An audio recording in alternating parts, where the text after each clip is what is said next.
Hello, today is April 30th, 2011.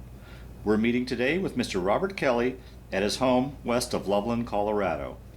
My name is Brad Hoops. I'm the interviewer for the Northern Colorado Veterans History Project. Welcome, Bob, and thanks for sitting down today to tell your story. Good afternoon. Let's start out, if we could. Tell us a little bit about yourself, your date of birth, where you were born, a little bit about your family. I was born in Cleveland, Ohio, 1924. From what I understand, you got a birthday tomorrow. Yep. Anyways, just my country life. It's always been in the country. So from Cleveland, you moved out to the country then, or? Pardon? When you born in Cleveland and then moved out to the country? Yep. Where were you? Well, no, I was born in Cleveland. I mean, I don't know this part. I guess my folks had the house, and that's where I was at. And then, so you grew up in Cleveland, or did you guys move out? No, I Okay, never. where were you raised then? On this farm. Oh, you came out here to Colorado. Oh, Oh, well, the same Ohio. Ohio. But where? In the country. In the country, where in Ohio? Medina. Medina, okay. Medina. So it was a rural, grew up on a farm out there then? Yes. Okay. Yes. And any brothers and sisters? No. No, you're a single, Yeah. only child? Yeah. And your father farmed, or what did he do as a He profession? was really, much as I can remember, we just raised stock. And two pigs we'd butcher every year. I mean, that was there was always a big family, and they'd cut all the meat up in the basement with this old house. And then he'd become a machinist. And that was back in the Model T days. Wow. And he drilled his own water well, after our well went dry. And I went to a little school, and most of the boys couldn't get along with the principal, so most of the boys went to Medina, where my wife went to school. And I had stayed out there with about 3 or 4 other boys, and all the rest was girls. Is that right? So they never played football. We never had a ball team. And when I graduated, I went where my dad was working. Then later. So what year did you graduate? Oh, come on. 41, 42? Probably 40. 40, okay. 40 or 41. Okay. Well, let me ask I you. went to the Permo then, because I worked with him. It was 53.5 cents an hour. 50. Wow. Gasoline was $4, or 4 gallons for $1. And I worked nights. I know somehow or another, when I just went to work there, my mom brought in a paper. The windows was open in this big building. And she hollered, and some of the guys says, "Hey, your mom wants you." So I went there, and she handed me this envelope with Uncle Sam on it. It says, "I want you." Now, had the war broken out before yet, or was this the pre-war draft? It was just Germany was going. Okay, but Pearl Harbor hadn't been bombed. No, they just bombed Pearl Harbor. Okay, I so remember hearing that on the news. You were part of the pre-war draft then. It Yes. sounds like. Well, let me ask you a question before we move ahead to your military experience. Another historical period during this time. Do you remember much? And was your family affected much by the Great Depression? Oh yes. About lost our house, the whole place, just by a matter of only hundreds of some dollars. Oh wow. Yeah, he went to his sister's husband, which was a businessman, and he was just about as tight with his money, but he made money in everything he did. And I know you couldn't get to banks. It was done. Yeah. So he just borrowed enough money to pay for it. Things like that. I wish I asked my mom and dad more, but I remember just $100 and some dollars.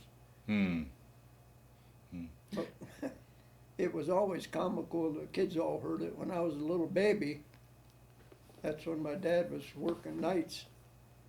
I guess I was in the front room of an old pot bellied wood stove, and I give her the revolver. The only gun I think was in the house, besides a shotgun, was this revolver. And she heard a knock on the door, but way up the road there was this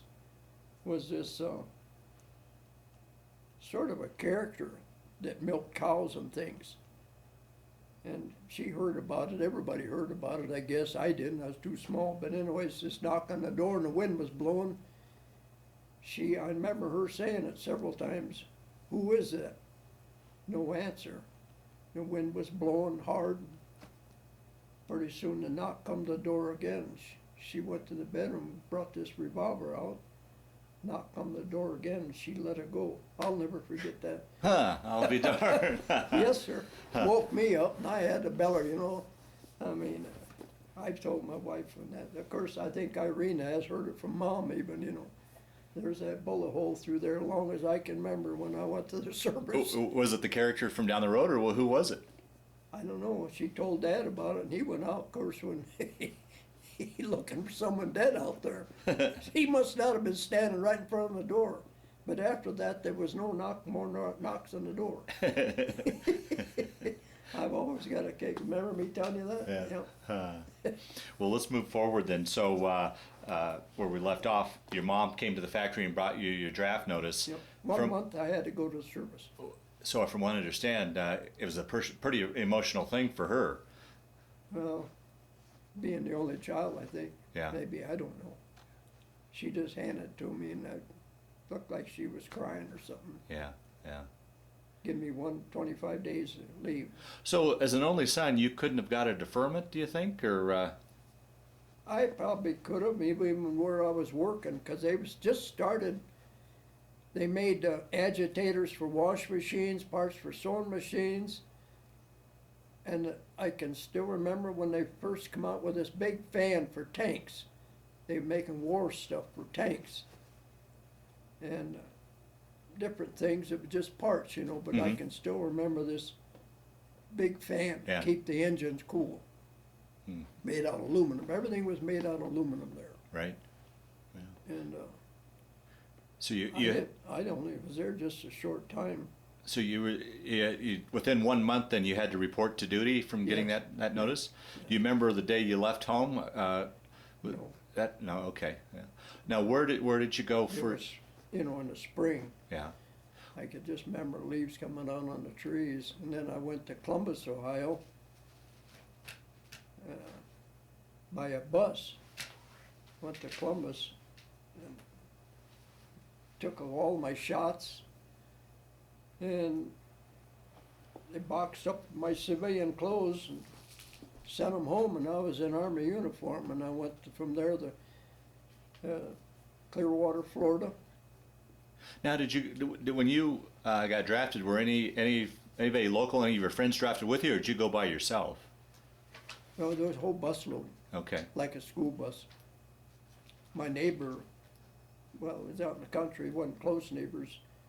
He left with me, and I remember him bawling, waving at everybody standing there as we left. Uh-huh.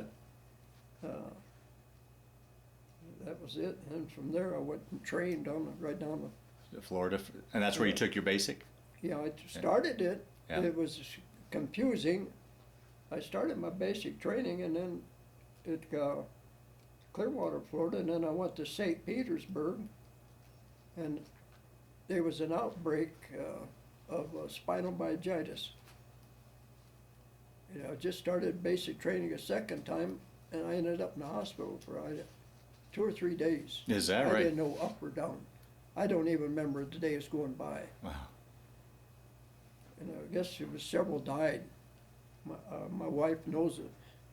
One of the friends from Medina probably went with me, that he died and never come back just with spinal meningitis. I'll be darned. Huh. But then we cleared out that base and caught a spinal meningitis, and I went clear the Miami Beach.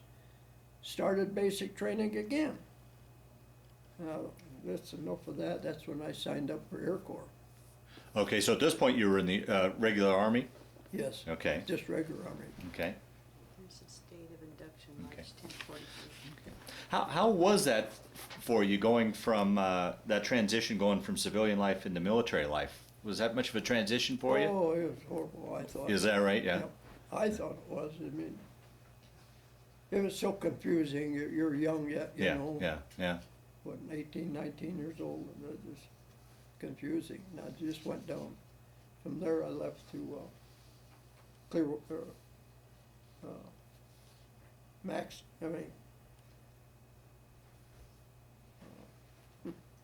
New Orleans. What's the name of that? Oh, that's fine. Not a problem. Boy, I just thought of Yeah. all of that before. Now, what was the purpose of New Orleans? Is that for additional training or schooling? Yes, I or went to school there for pretty near, I'd say, over a month and a half, learning the stars, moon, oh, okay. navigation. Okay. Uh-huh. Then I got a civilian instructor. The first time, I'll never forget it. It's like it was years ago. We flew off New Orleans, out over the ocean. He's sitting back of me. See, you start out with basic trainers. So you got into to become a pilot then? Yes, I was a pilot. Oh, okay. Now, prior to entering the service, had you ever been up in an airplane? No. No. That's what I've started to tell you. Yeah. First time out flying up over the ocean, you know, there was communication back and forth, because he's teaching me how to fly, and he says, I can still remember, he was a civilian pilot, about like yourself, tall fella, probably only maybe 45, 50 years old, I don't know. He says, hey, Kelley, what does this look like to you? And I can still remember. I says, it sure in hell ain't Lake Erie. More water out there. Anyways, then of course I went from basic training, I went to, that was BTs. Then the last one was ATs, that was advanced trainers, twin engine, for flying C-47s and B-17s. I guess they was teaching me then. Well, did you have your choice whether to get into single engine or dual engine? No choice. No choice. Okay. No choice. Okay. No, Okay. no. And then From there, I went to Texas to fly B-17s, and again, a civilian pilot teaching me. And real nice civilians, really were. And all over Texas, and that's a big state. And all you had to read is, learn all of this. Today they don't have to. On there was a ball bank indicator for your plane level or banking. Learn for high winds, which we flew in high winds, is what they call crabbing. Have you ever heard of that? no, huh? If you got a hard wind blowing this way and you got to go from A to B, it blows you off, so you crab it. Huh. That's what they call crabbing. Okay. The prop is up here, that's pulling you that way, but the wind is blowing you this way, so they call it crabbing. Huh. And landing and taking off, I was there just a short time. And then I went to Louisville, Kentucky, and went back to flying just single engine, P-40s back then. It was navigation, all navigation between there every day, 7 days a week between Louisville and Lexington. And all of a sudden, I told my kids, my wife, my wife Irene heard this. She come down from Ohio to Louisville, Your because I mom knew did. a lady did, yeah. Your mom did. Your grandma, my mom, and took us, I stuck together with 3 other boys. Red Handley from Michigan, Kesey from Washington, state of Washington, he was a logger, and Charles Kerr from Pennsylvania. We slept together, we was together to the very day we was discharged. Is that right? Huh. Yes, sir. Anyway, she took us out to dinner, and it got dark, and it was a good movie. And she thought it would be nice, so anyways, we went to the movie. And while we was in the movie, we come out, I'll never forget this, and there was no army, it was not an army guy in the town. Here the MPs evacuated it all. And it was a different feeling, it was just like you'd been born again, there's nobody. And we tried to pick up a bus, get back to base. Because we left my mom at Mrs. King's, where she stayed with this friend of ours. We got back to base, and they've heard it too. The MPs, we got off and walked up to the gate where you go in. And they says, "Where in the hell have you guys been?" "Why?" "Well, get back to the orderly room, you'll find out." Same thing, we went back in the orderly room, and they says, we walked in. "Where you guys been?" We had passes, we were legal. Yeah. Here they evacuated the whole town. It was a real short notice. Everybody in the camp, this is really true, there was nobody. Just MPs and a few things left in that there. And we went to the barracks, and when we walked in the barracks, turned the lights on, all the bunks mattresses was half rolled. Everybody was completely gone. And he gets on the radio or his telephone, tries to stop this train to get us on it. They was going to Germany. The Battle of Bulge was about ready to start. And here, us four guys, and we stood there. They didn't know what to do with us. And we hung around there, and pretty soon they brought in a new bunch just coming up from cadets, you know. Uh-huh. And of course, we'd had experience already, so we said they're teaching them. Huh. Cross country. That's what I done until all of a sudden they said, "Well, you go to Maxson Air Base, North Carolina, for flying and teaching gunnery and bombing and stuff over the ocean." Some little island was out there. But anyways, I went there, and we wasn't there. This was blank, only 2 or 3 days. A horrible tornado come in and wiped out every airplane in there, just tore it up, broke them off with the tie downs. It was a horrible wind.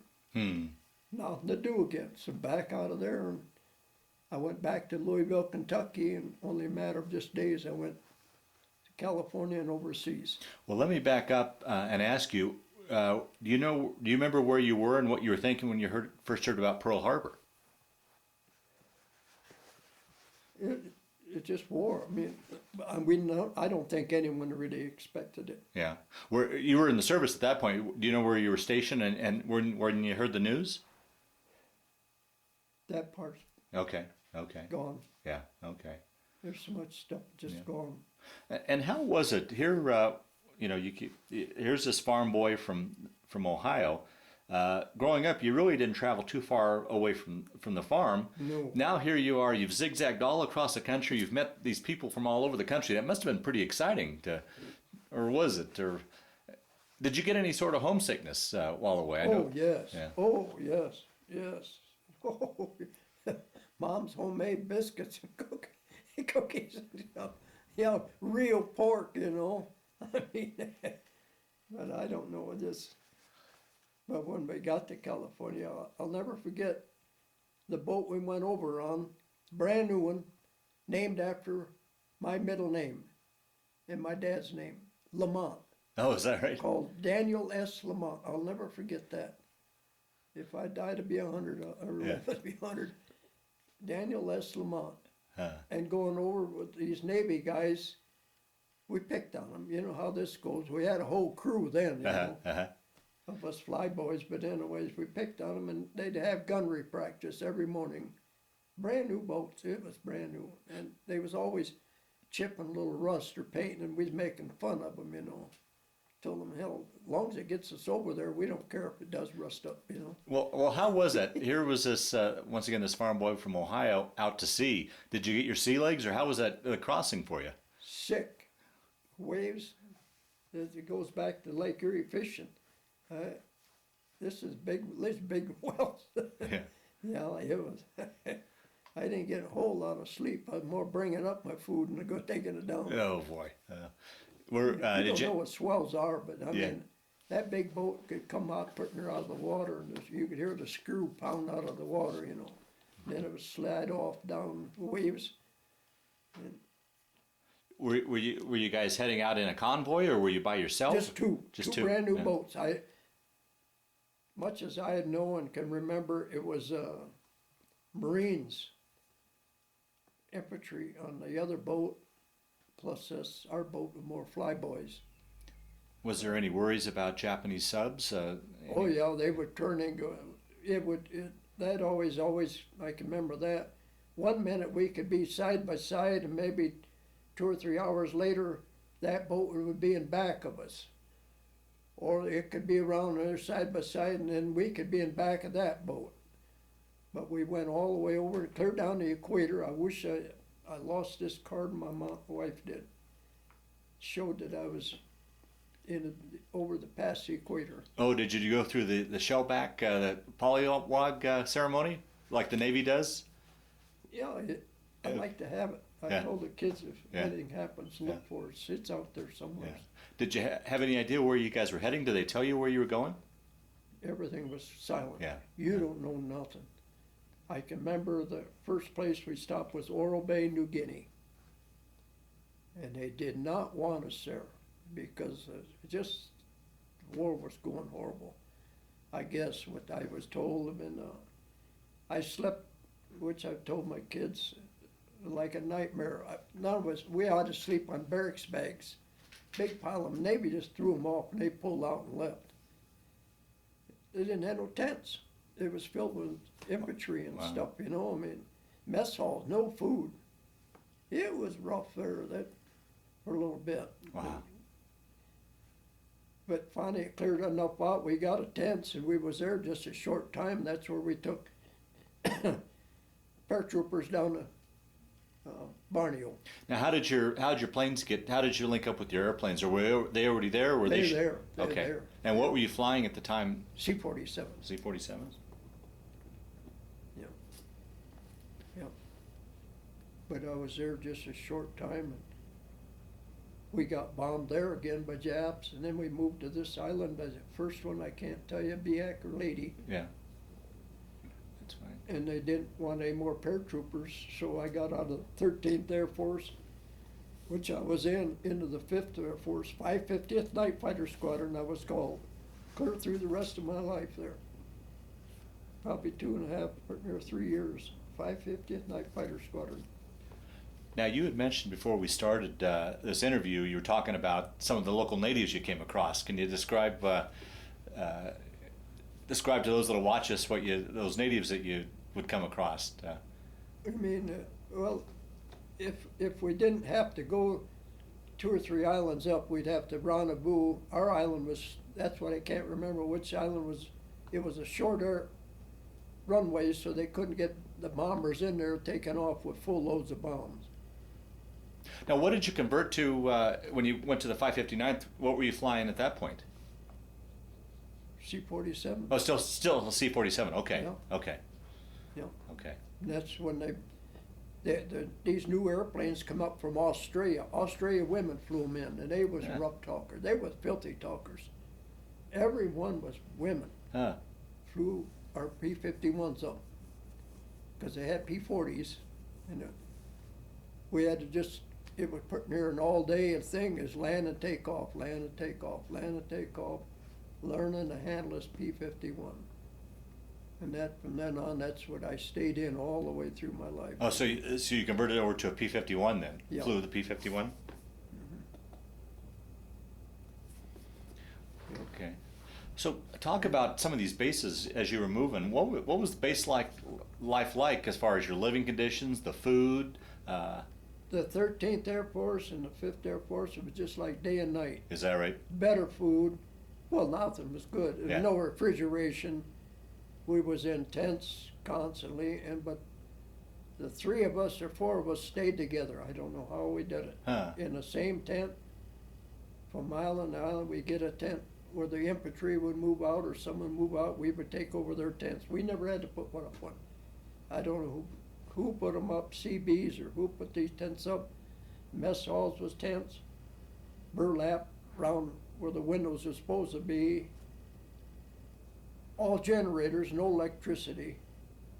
Everything was canned, dehydrated, potatoes, carrots, meats, spams. Oh, I guess I can't touch spam yet today, but anyways, they get us up when they were supposed to, whoever knew what we were supposed to do.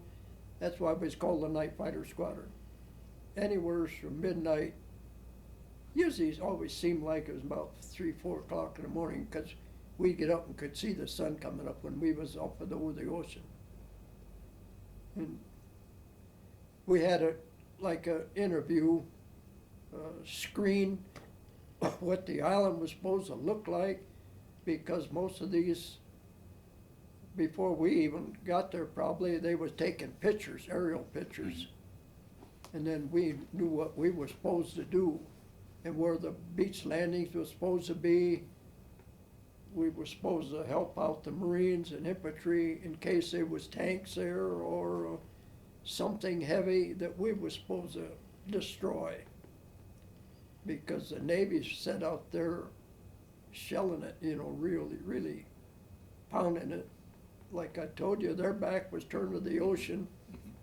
And after we made 2 or 3 passes over there that did what we were supposed to do, they was usually, our squadron was anywheres, I can't remember that, it was either 14 of us or 17, and it never got to 20 airplane P-51s. You know what I mean? Everybody was out there doing something early, always early in the mornings. Yeah, with those kind of hours, do you feel like you were getting enough sleep during this time, or were you? You're young, you don't need sleep, you know? Okay. Then we were supposed, like I said, with the Navy busy, their backs were turned to the ocean. And we was interviewed where there's supposed to be 2 or 3 aircraft carriers and Japanese and subs and other boats. We was to go out there and look for them. And I can remember that. I've thought of this hundreds of times. We never ditched one in the ocean, but we've landed where, by God, there wasn't hardly enough gas left in them to taxi them, to put them in what they call them bunkers, where you parked them, where they put the wheel chocks under the wheels. Your crew chief did, Boy, they were just about out. When you're looking for a little island out there and there's a lot of water, after you've been everywheres, and the wind blowing you, where you just gotta crab it. And I was really like assigned to leader. They more or less depended on me. It's like it was in Kentucky. We flew from Lexington to Louisville. I should have brought that back, but. Now, please talk about it now if you'd like, yeah? Huh? Please go ahead and tell that story if you'd like. Yeah. Well, we coming back and we hit a horrible snowstorm, and I'm teaching like navigation, me and Red Hanley and Kerr and Kesey, and I had this group of young pilots just coming back cross country, run into this is God's truth, run into this horrible snowstorm. I mean, the windshield, it was just packed full of. We was in smaller L5 airplanes in, just teaching, navigation. And I'll never forget it. You kids have probably heard it. I know Irene has. I come over, it's coming down. The weight was bringing us down. We flew out, and I'd say, never forget this big water tower said Warsaw. I thought, holy Christ, I ain't in Germany. I circle around. Well, he's coming down. We's going to crash them all. And they're following me because I'm supposed to know what I'm doing. And here I am clear across the Ohio River, the Mississippi there, lost. And I come across this big building and a big field. And I'll be damned, I brought it in there. It was right beside a school building. Every one of us made it safe. It was probably 3 or 4 or 5 inches of snow on the ground by then. And of course, there's police, I can remember that, fire department, kids, people, ladies screaming and hollering, come out there, and I know I got out and I said, can I use a telephone? You sure can. Boy, they treated us like $1 million. I called up Bowman Field where I was stationed. I said, we're okay, but we're down. Well, we'll send buses there. Well, I said, let me call you back first. So I went out, and these ladies, well, they set up cots in that big auditorium, fed us. Oh, I'd rather be there all the time. Fed us a good meal, baked homemade cookies, coffee, tea, orange juice, whatever you wanted, they brought in there. They wanted to hear the experience Army life. And anyways, I called back. I said, no, they're putting us up right there in the auditorium. We'll see how the morning is.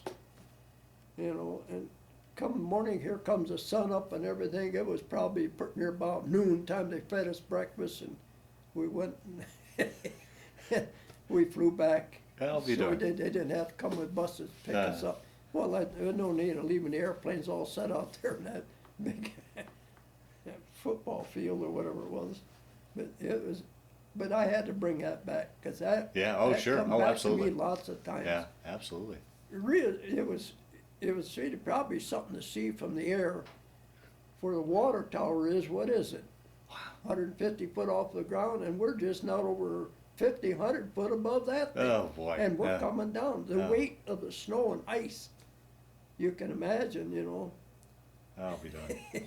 Every one of us landed Wow. there, and it just brought out the whole town. But actually, there was probably pictures put in the papers, because there was photographer guys there. I mean, it was interesting, that was. Yeah, sure. Oh, That was absolutely. really a good thing to remember. Yeah. Oh, absolutely. Yeah. Great Yep, story. it Great was, story. Did you and now back over in the Pacific? Did you ever have any close calls where you were flying and the fuel gauge was down and you're thinking to yourself, "Boy, I'm not sure I'm going to make it back"? Or was there any time where you got lost out in the Pacific? And I mean, Lost every day. is that right? It must have been hard to find landmarks. I mean, when you're looking for little specks out in the Nothing but water. yeah. Nothing but water. And it's sort of dependent on Kelley. How did you handle that? I mean, there was always the pressure of war, but to have that additional pressure of those guys that you're responsible for, that must have been for It what, is, a and 19, watching 20-year-old kid. Watching their fuel gauge. Yeah. You know what I mean? The colonel that I can remember was Captain, or he was Roll. He was ahead of us. He was a sort of a mean guy back at the main base, wherever island we was on. Mm-hmm. He kept with us. I can remember him saying at these briefings and the shows where we were supposed to do, he said, when you come back, he didn't want to see us coming back with all of our ammunition. I can remember him saying that. He wanted them 50 calibers emptied out. Huh. Do something with Yeah, them. yeah. Go back to the island if you don't see a boat out there. So, I mean, So when you guys would do missions, sometimes it would be to support an island invasion, and other times you'd be out searching for Japanese aircraft and ships. usually found them. Yeah. Oh, is that right? Usually found them. That part I don't. Yeah. And often were you using machine guns or bombs or torpedoes or what were you? What was Just your? 50 calibers. Okay. 4 of them. Okay. I can just remember still, sinking a sub, seeing these Japanese coming out of it. And I thought, gee, if they're 200 or 300 miles out from some island, you better be good swimmers. Huh. I can still remember that. Wow. We never did find an aircraft carrier, boats, small boats, Japanese boats. I often thought they was probably taking food to the guys, they're Japanese that was already on the island. I imagine supplies. Sure. Yeah. Because if you hit their boats, it would, it's gone, Hmm. gone. And how many would fly in formation with you? How many would be when you guys? As I told you before, I can remember, always 14 up to maybe 20 was all. And they were all, and you were responsible for that whole lot then? Oh boy. As like I was saying earlier, as a kid at 19, 20 years old. When I first went into cadets, today I still have I don't know what they call it, I've asked at the VA hospital in Cheyenne, I have tremendous side vision. I can count my fingers on my side vision. Maybe you can by thinking, but I do automatically. Is where my side vision got me clear through all of this. Wow. Like my wife driving today, I mean, she don't see things, and I can be looking ahead, but still see. I don't know, it's hard to explain. Huh. My side vision is 100%. Is that right? Yeah. I don't have to. Do you think turn my that head to you think look. that's something you've always had, or you developed it when you were in the service? I don't know where I picked it up Yeah. at. I can remember the eye test I took, because when I come home from the service, they held me up because we've been bombed several times, but this left ear was, they told me years ago, 5 years from now, Bella, Bob, you won't have no hearing in that ear. The eardrum will be gone, and they might have to operate. So I get these Magnum hearing aids.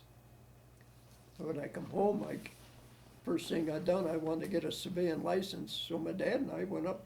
But somehow there, I don't know how, we got to Cleveland to get my civilian license, and UPS was just getting started. And they said, would you be interested in flying UPS? I said, sure would. It's big money, you know. Yeah. Back Back then. then. So I got that, and I flew my first trip. Me and a navigator or a co-pilot with me, C-47, they loaded it up, strapped it down, flying from Cleveland to Chicago. There I laid over, they'd unload it and load it. Next morning, I'd fly it back to Cleveland. The next day, they'd load it and unload it. That was day off, come back to Cleveland, they'd fly it to New York. And there you don't know what they are, but they're searchlight towers, like navigating towers. Every 100 to 200 miles, there's a light goes around, a green light and a white light, green light and white light. You flew that to Chicago, you flew that all the way to New York, because it didn't have the navigation like they got. That's what I done. And all of a sudden, I had to take a physical for the UPS, and I didn't pass it. Because of that ear? Oh, boy. Yep. And you'd gotten that from being bombed on the I think so. on the island, the noise and the Yes, percussion. I'm pretty sure, I don't know. Yeah. You don't know stuff like Yeah. that. Well. Because we was right by the runways when they did it. I mean, they flew our mail plane was coming in one morning. I know it was awful early, and it didn't make it. They shot him down, destroyed our runway, all of our airplanes. Oh boy. What's it They like? really worked us over. What's it like? I mean, for people like myself that have never been in a situation like that, what was it like being bombed? I mean, what goes through your mind in a situation like that? What do you? Well, you know, so many people, they're gone. Oh, It ain't nice. yeah, yeah. Mm. It's good friends and stuff. It's just, Wow. it's not a bad, I don't like even think about it. Yeah, fair enough, fair enough. And how would you prepare yourself? I imagine to me there was 3 parts to a mission. You getting ready for the mission, the actual mission, and then coming back from the mission.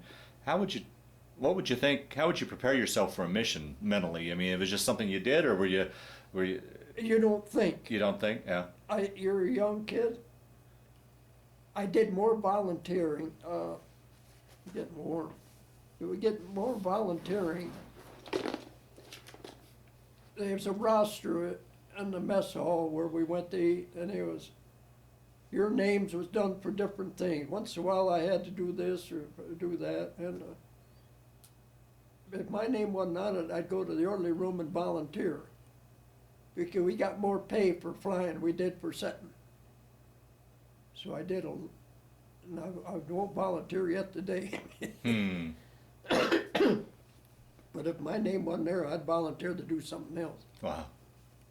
There was a typhoon come through an island there that we had rain and storms, but it wiped out the whole island.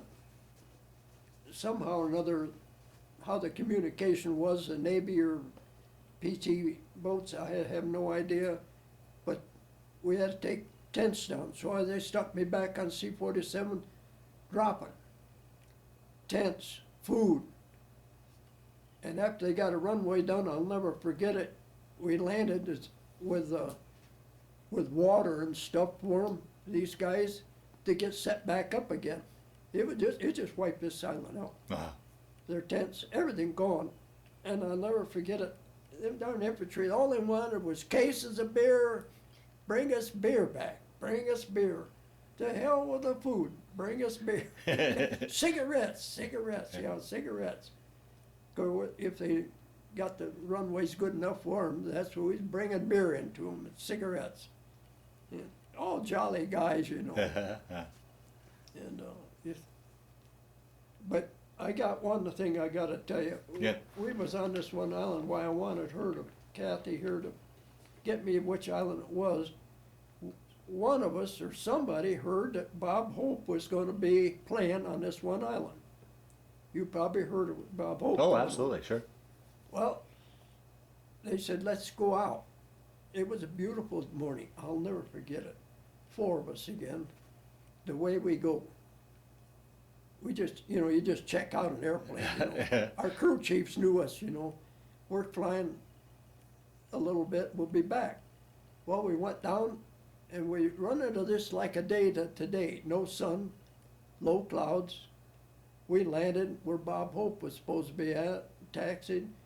Some guys met us out there and we'd go and see Bob Hope, and he took us on a weapons carrier up there, and it was all this sort of a slanted downhill, and they had these poles up, speakers everywhere, and Bob Hope up there playing, and these girls whooping, and everybody hollering, you couldn't hear it. Yeah. Speakers are bad, Uh-huh. and it come up and started raining. I mean, I have to tell you this, it poured. We didn't care. They was under sort of a canvas like. They putting on a show, but you couldn't hear it, and kind of thunder, wind, everything. We said, we better get back, but we can't take off. Weather, you'll never find that island where we're at. Yeah. So the next morning, they put us up, they fed us, they treat us like kings. Next morning, it was pretty bad. So we sat there 2 days. 3rd day, we finally got off. It was nice, clear. We got back, we all got busted. Uh-oh. We was busted. 1 month, just private pay, $21 a month. Ooh. That's what we got paid.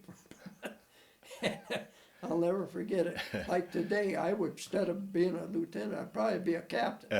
And I lost my rank 1 month. Oh. We still did our flying, but you was a private. Yeah. But I always thought it was comical. Oh, I laugh absolutely. about it now, but back then it was pretty serious. Yeah. Because I was always sending money home, but I remember I wrote my mom and said, Mom, you're going to get a short pay to put in the bank for me. I saved every bit of my money because when I got discharged, I had over $4,000 Wow. saved up, which we bought the ground and started building a house. I mean, I'll be darned. yes, sir. I mean, back then, Speaking of writing your mom back home, how was communications back home as far as mail and just such? mail. Yeah. You just wrote free on it. It's like my letters yet wrote free. And for those that are watching, She knew more about how they found out. See, I went to school with this Billy Box. He was in what they call the infantry cleanup. Like if they'd secured an island, okay. the infantry and Marines would move up and leave these guys clean out the ones that were still hiding or somewheres. And I remember she writing, says Billy Box is on, how I communicated which island I was on, I alphabeted and spelled it out in my letter. I tried to, it's hard to explain. Yeah. But I did it. And she knew pretty much if she could pick her out, but she didn't know the islands either. But Right. the one island I was on, I can't tell you which island it was, but she wrote me back, it's the God's truth. She said, Billy Box is on that island. What outfit? I found out from his mom, this is the outfit if he's there. So, the crank phones on the island, And I found out where he was at, so I just checked out a Jeep and I drove over there. And I'll never forget it. I walked in, took my hat off in the tent, the orderly room there, and I says, "You have a Billy box in here?" And he went through the house. "Yep, you got a Billy box in here." I says, "I'd like to see him." Well, he's about ready to leave on a patrol mission. I says, anytime I could see him, and I went and put my hat on, and I had my, boy, he jumped up and it was different, Here I'm a private and I ain't a private. Oh, yeah, right. And he called for somebody, and this sergeant come in and got Billy Box in there, and I got him back to my outfit, got him off a tour that day and everything. But this here, when you're over there, you shouldn't have to have rank. Yeah. You ain't nothing but a boy trying to live, and you know right, what I mean? Right, absolutely. Make a day after day go by. Yeah. But this here has always bugged me just a little bit. Here I'm talking to you, Yeah. and when I put this hat on, all of a sudden, Lieutenant, my God. Yeah. So you I'm had bad-mouthing that lieutenant. but you had a good visit with Billy though that day? Huh? You had a good visit with Billy that day? Yes, I did. I got pictures of him Yeah. somewheres. Oh, is it in there? Okay. Well, now you talked about coding the islands in your letters. That's because your letters were censored. You couldn't tell your mom where you were at. No, I had alphabeted out Yeah. and sneak it through. Yeah. But she couldn't make it out because what Yeah. would be a name to her? Right, exactly. Yeah. Biak. Yeah, yeah. How could she think Biak? It Yeah. ain't Cleveland, Ohio, Yeah, you right, know. right. Lady, Luzon, And, Manila, you know what I mean? and for those that'll watch this tape in today's world where email is instantaneous and phone calls, tell how long a letter would take to get back and forth. I mean, how often would it take? I've thought of this many times. It's usually a good 2 weeks, like a box of cookies that comes. She'd say, "I'm sending you a box of cookies." It has to be by Navy so far, maybe to somewheres, I have no idea. Maybe to Australia, I have no idea. And then it would island get it to me. It's always at least over 2 weeks. Wow. Wow. Yeah, always. And cookies was just crumbs time they got there. And these Navy boys or whoever it was in barracks bags, they cared less. Yeah. It was damn good. I remember that. Yeah. But I mean, I don't know. It was interesting, and you're young. Yeah. Yeah. Today I would never go through what I did Well, back then. yeah. 'Cause Well, and I how learned to be a daredevil, like. and how was it? I mean, growing up in the climate of Ohio, and now you're down on these islands. Did the weather affect you much? How did you deal with the weather, or was that very? I could just New Guinea was the worst down by the equator. Of course, we slept in barracks bags for a while outside. I would say it would never cool down under 100 nights. Days, I don't know it. I've heard we didn't have eggs, but they said that if they had eggs, you could fry it on a Jeep hood.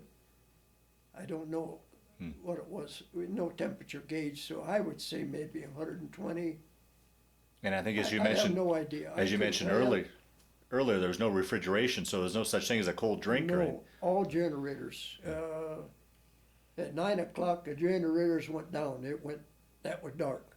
At one particular time, we had a night mission. We come back. I'll never forget it. And I told Casey was more or less a closer friend to me from the logger, because he's a country boy like I am. I said, "I'm going to get some warm water or tea or coffee, something at the mess hall. Maybe it's still open." And they hadn't turned all the lights off but the one mess hall. This I can't remember. The barracks and everything was dark. And going out there, I run onto several guards with rifles, you know, infantry guys guarding the mess hall and in the trucks and stuff there. This is really God's truth. I walked past this mess hall, and all of a sudden I heard this tat tat tat tat tat tat tat. It was a machine gun. There was a big semi sitting there, or a truck sitting there with a canvas over the back, army truck. And one, I can still remember seeing this ricochet off of the steel wheel. The Japs are shooting at me. Oh, geez. Oh, wow. I just went by this only light. And I remember, you know, the ones you don't see hit, there was tracers, because every fourth, fifth one, I Right. could see it spiral and hitting the ground. They was shooting at me. Oh, geez. Why in the hell they didn't shoot at the guards? Of course, they was in the dark yet. And I run back this big semi, and there was a sort of a slanted hill there with 50-gallon barrels laying down with a big screen up where they'd show us these movies where we were supposed to do next. It wasn't like a movie theater. It was Yeah. that, and also Sundays where the preachers would be out there giving us a half hour. You know, God forgiving you boys, you know. I remember them bullets hitting them 50-gallon barrels and spinning them, or I guess they were spinning them around. The next morning I seen it. God, I don't know how I missed all them things that was down there. And of course, right away, it got the infantry all up. And they were jeeps going and everything. And they was asked me, where did it come from? Where did it come from? They didn't know me by name. I Yeah, just, yeah. Flyboy. Yeah. And I says, right up off of that hill up there. By God, that place lit up at night. Of course, they started the generators, you know. And there was more jeeps and heavy equipment going up there that you couldn't imagine. Now, if they found them, God only knows. I don't know. Yeah. So even though you weren't on the front lines, you were still never really safe. These islands still had leftover Japanese that had hit, obviously hit down. Apparently they were Yeah. up there. And they seen me, I don't know, it never made sense to me. One guy going by the mess hall, they seen me in that light. Wow. And it started the whole thing. Because I can remember talking to the guards when I'm going down to get a coffee. I can't remember what I was after. But Jesus, all of a sudden it just said ta-ta-ta-ta-ta-ta. And he cotton picking tracers. Wow. And it just interrupted everything that night. I just had to bring this up because Sure. Yeah. the good Lord was watching over me that night too. I know that was somewhere in between they was missing. Not very good shots. Yeah. How about when you were up flying, being shot at? Did you get shot at quite a bit there? Or, I mean, was there any close calls in that regard? We never had Japanese planes. Only maybe twice did we ever had encounter Japanese planes. We were supposed to soften it up with the Marines. Well, now what about fire from the ground or from the ships? Did you ever get No. it? Never? Okay. No, Yeah. we don't know. You don't Yeah. see this. It's different was in Germany. Germany, you know, I can picture these bombers and small aircraft flying over Germany, and they're trying to protect their machine companies and things. Right. They shoot up. They ain't interested in hitting you. I don't know how you figured it out. I've thought of this. It ain't them hitting you with this big gun. It's a flak. You fly through it and you get damaged. But you never came under any sort of attack like that, or Never, Yeah, no heavy equipment. They didn't look for us anyways Okay. because this was a shock to them. Yeah. Different times. This was always laughed. We laughed about it. We come in on some of these islands that they were supposed to take, you know. The sun hadn't even come up, and we had interviews. We turned on our lights, you know. And if the Japanese tents was there, yeah, we worked them over, you know. And we've always says, hey, time to get up. What an alarm clock for those guys, huh? Yeah, you wore the alarm clock. We get them up, get them running, you know. Yeah. Of course, then the fires would start, you know. It just, yeah. Things like that, I always got a kick out because Yeah. I was young and Yeah, yeah. Well, you must have had a pretty good eyes view of a lot of these invasions, these silent invasions. Yeah. Get them out. Yeah. They ain't time to be sleeping all the time. Yeah. Get them out of bed. So you guys then, as the war moved closer to Japan, you just moved up, followed, island hopped all the way, heading north, huh? As soon as they get runways done and any kind of facilities for gas and somewheres to work on our aircraft and our ammunition and stuff, we move. So these would be pretty rough bases, and then nothing fancy about them. Then pretty. You know, we just moved up. Yeah. See, every one of them we had the girls. For 1 peso is equal to 50 cents American money. I don't know if you know that or not. Like when we got paid like $100, it was 200 pesos. Well, I had to get it changed over. They always had like a banker on every island get it, you know, wrote it out. Not a check. What do you call that? Money order. Oh, okay. Uh-huh. To send home to my mom where she could cash it and put it in the bank. Mm-hmm. You know, because my dad was trying to start a business. And I always told him, Mom and Dad, use my money. Yeah. Yeah. You know, you don't know if you're coming back. Yeah. The hell with that. But I've never, they give us a case of beer every month. And I swear to God, I never drank a beer. I sold my beer. It was selling for $10 to New Yorkers, infantry. Uh-huh. From, I hate that, New York, Chicago, California, and a Texan. I hate them. They'd buy these cases of beer, and we'd slide them out from our tents, and they had a truck throwing it on, and then they'd hear them jibber-jabbering all night, or not, until they turned the lights off. Anyways, rolling dice or playing cards or something, hollering and drunker than heck. Anyways, I slid my case of beer out like Casey and Red Handley and Kerr did, and they give us $20, you know, or $10 a piece, $40. And the one case I didn't get clear out, and I hollered, and I said, you want another case? Yeah, I come back, I got $20 for the one case that one time. And I got a kick out of that, you know what I mean? But I don't know, but I've seen the infantry out there on the B-17s. We had a lot of B-17s there, but on this different island. But this particular island, they'd open up the petcock a little bit and let drips of gas come down. Did you know that? 100 octane falling through the air would put near freeze these bottles of beer stacked up there. Oh, is that right? Yes, sir. Now, did you ever fly support in these B-17s for protection like they did over in Europe? No, I got in the, Yeah, okay. no. Now, what would you guys do for entertainment when you weren't on duty? Sleep. Sleep? Sleep. Did any of the Hard U.S. to sleep. any U.S. shows ever come through there or anything like that for entertainment? No. No, because you were such a remote on a remote We base. didn't want no more after we got goofed up that one Oh, time. is that right? No.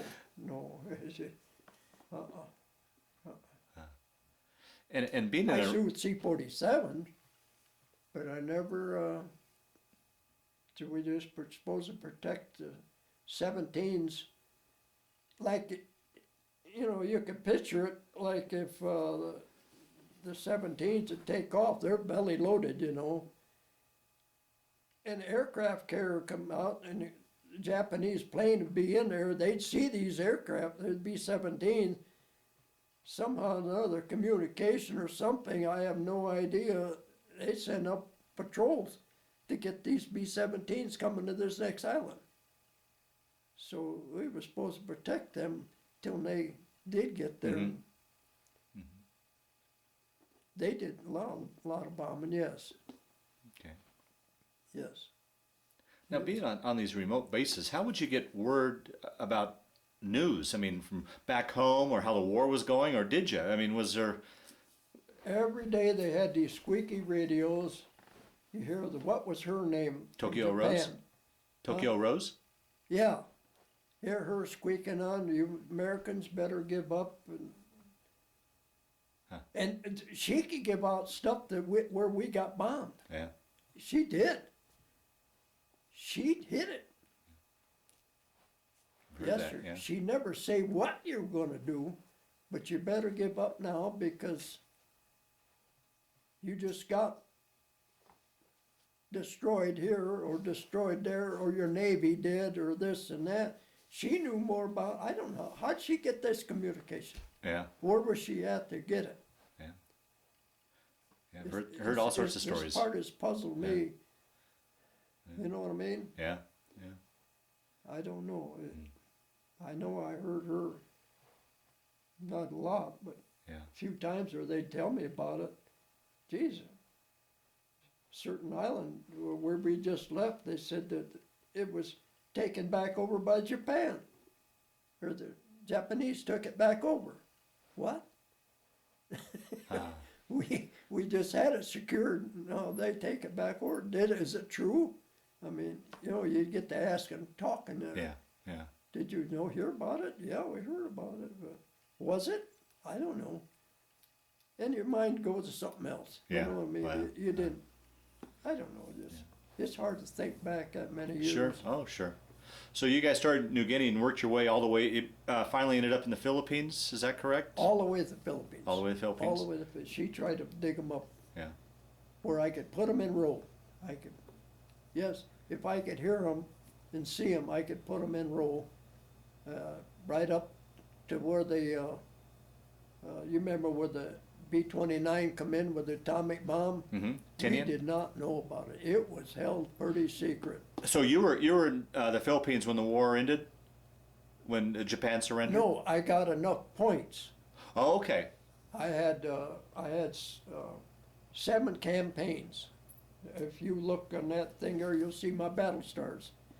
I had 7 campaigns that each one is a battle star. Mm-hmm. Wow. And you had, out of the 7 campaigns, you had to have 24 points, be eligible to come home. No other way. Mm-hmm. I had 27, because I'd done some volunteering. So I had over my points. So I went to a casual camp, in a big tent, where all of us still stayed together because we had the same amount of battle stars, And where was this camp located? I wish you could bring this island Yeah. up. Oh, okay. That's fine. But you were still over in the Pacific. You weren't Yes. back to the States. Yes, Okay. I was there. Okay. We laid around there waiting for a boat to bring us home. And it did. It was called a Sparrow. I can remember that. A whole bunch of us were eligible to come home just when this big bomber come in. It was so big they couldn't load the atomic bomb in it, so they had to dig a pit. Mm-hmm. I was told this, and wheel this big bomber over and bring it out of the ground and put it up in there, one big atomic bomb. Mm-hmm. It was called the boxcar. I heard about it and everything. And then we got on this going to load on this big boat. It was overcrowded, too many for the food and everything, the sleeping quarters. It pulled out, and I already wrote home to my mom, I'm coming home on the Sparrow. When it comes to California, you might hear about it. You believe it hit a floating mine and blew up. They all went down. And you weren't on it because it was over you. Still there. Wow. I said the good Lord was after several times in my life. I tipped this back and I could think back. You don't know how many times the good Lord was looking over Kelley. That ain't no lie. I mean, many, many, many times. They all went down because 3 days later, we had got another boat and started back for California. We were supposed to go out and look for anything that would be a lifeboat or survivors and Oh stuff. boy. Wow. And all I can remember, I didn't know about it, but oil slick where it went down. Mm. Hit a big mine right in the front, went right straight down. Boy, all those Boy, guys that I made it was that far through the understand. war and The sparrow. yeah. If anyone Ah. could look it up, they could look that up probably somehow or another on computers. Yeah, yeah. He'd tell you about it. Well, hopefully you were able to follow up with some sort of communications to your mom to tell her that you weren't on the Sparrow in case Well, I she. wrote her right away. Yeah. Of course, news don't travel Yeah, as fast yeah, out there. yeah. But it come in there, there's 1,000 guys here, Yeah, I didn't know most of them. I just do remember Red Hanley, Casey, and Kerr and myself. yeah, We stayed together. yeah. And all of a sudden, the news come in. We said, "What? You gotta be kidding." He said, "No, sir, we sure can thank God we ain't on that boat." Wow.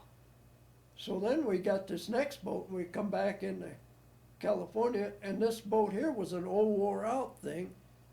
Halfway out in the middle of the ocean, it started taking in water. And they had to shut her down. I'll never forget it. We watched them in these pits, big things let the air in because it was hot. They're working on that big screw that goes back to run it. They had to repack it and bab it and everything in there. I'll never forget that. We sat there and bobbed for several days. I was 31 days coming home, Oh, jeez. which it only should have took us only 9 or 10. We run out of food and water. That is a God's truth. Oh, No, we saved the K-ration box. We give it just a little water. We brush our teeth and then wash our hands and face in it. jeez. That's Oh. true. I don't know. That's true. It was.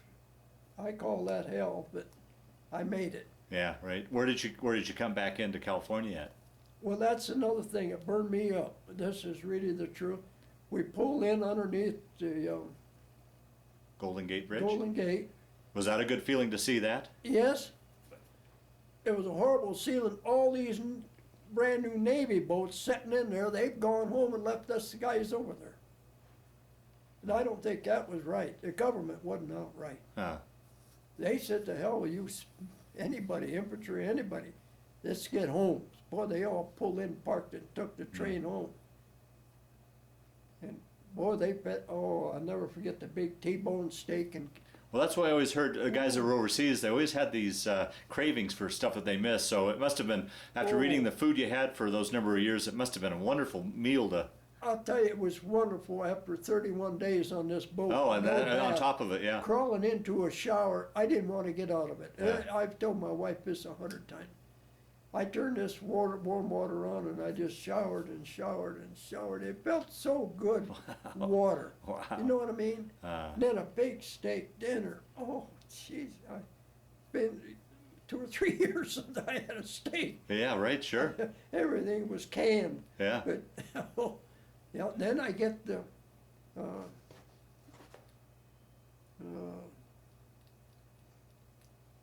boy, Camp Atterbury, Indiana, to get discharged. We're always stayed together. We was in barracks then, getting good food. Them guys got to go home. They held me up. My hearing, and they said I had sugar diabetes.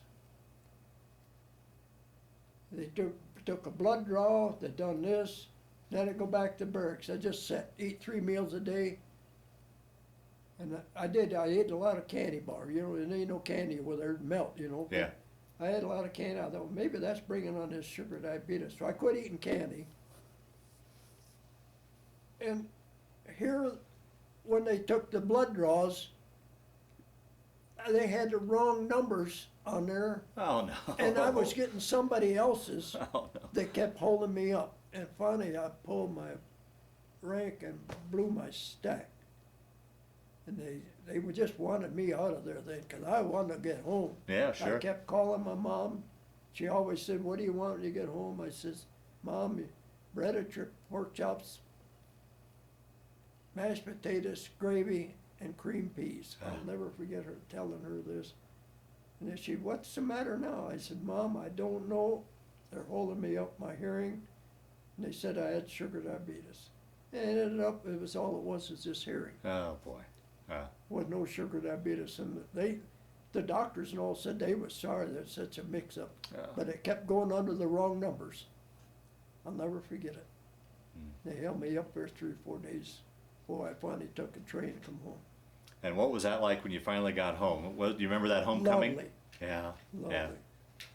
Yes, sir. Yeah. It's just different things that I've often remembered, you know. Yeah, It's just the same, but in the Filipino girls, like I told you before, one was a school teacher, could speak so good at English, wanting to know about the United States. And they take our clothes, big barracks bag full of clothes, take them down and pound them on water. We give them this GI soap, you know, that dark brown soap, for 1 peso, 50 cents. Imagine that, Yeah. working, drying them. They didn't press them. Bring them back clean. And this, of course, the salt water bleached them. Instead of tan, they was putting her white, you know, I mean, a light tan color, but it was, we got treated. How they let them girls in there, I don't know, the men wasn't. I'd like to bring back one thing. When I was at New Guinea, when I first got to go to the mess hall, these gooks, I call them, little short people, would be out there with some kind of things. We dumped our garbage that we didn't eat on theirs. And then there's 50-gallon barrels, or these barrels there, scalding hot water. You dip it in that hard soap into one, wash it, and then the next one, that part rinse it, and then rinse it, hang it up in the tent, and they talk about germs. Yeah. Come on, what germs? Yeah. Yeah. Flies on it all day long, bugs, everything on it, walking around. We didn't die from that. Yeah. You know what I mean? You see it on TV where they take a little bit of thing, put it under a microscope and show the women the germs in the kitchen. There ain't no germs in the kitchen, what we had to go through. But I can still remember these little people standing out there. And another thing that always got to me is there was this New Guinea, and there was an island out there, and these, you know, as being a country boy, they fought one another. I don't know if you know it, heard about it, with bows and arrows, trying to steal their women. Well, the island we was on was worship God like we do, but they was sun worshipers. And during the war, our New Guinea guys got to picking up Japanese guns and maybe American guns, I have no idea. And they was waiting for them to invade them again. Of course, being little things like that, they didn't know what wars was, you know what I mean? Yeah. Yeah. The news of them. And they was waiting for them. They had heavy artillery then coming in instead of bows and arrows, you know. But I can remember,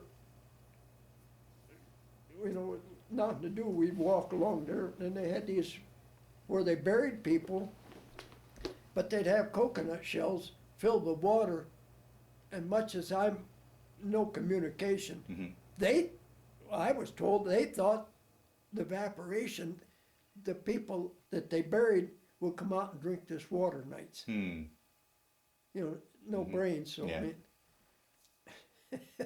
Well, that just must have been amazing things to see as a country boy, you know.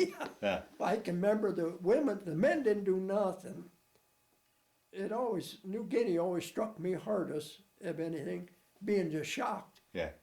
See the women with a pole out there with carrying water back to wherever they lived, and I don't know where they lived, going little bitty steps, bouncing the old guy in back of them with a switch. Dude, I don't know, different things like that I Yeah. can remember and I Yeah. laugh about. Oh, you know. sure, yeah. Little bitty steps going there, the old woman doing all the work, and all he done is crack him across the rear end with his sticky, make him walk faster. But dust roads, you know, and stuff, but Yeah. Yeah. the CBs did put all of our roads in, I guess it was CBs.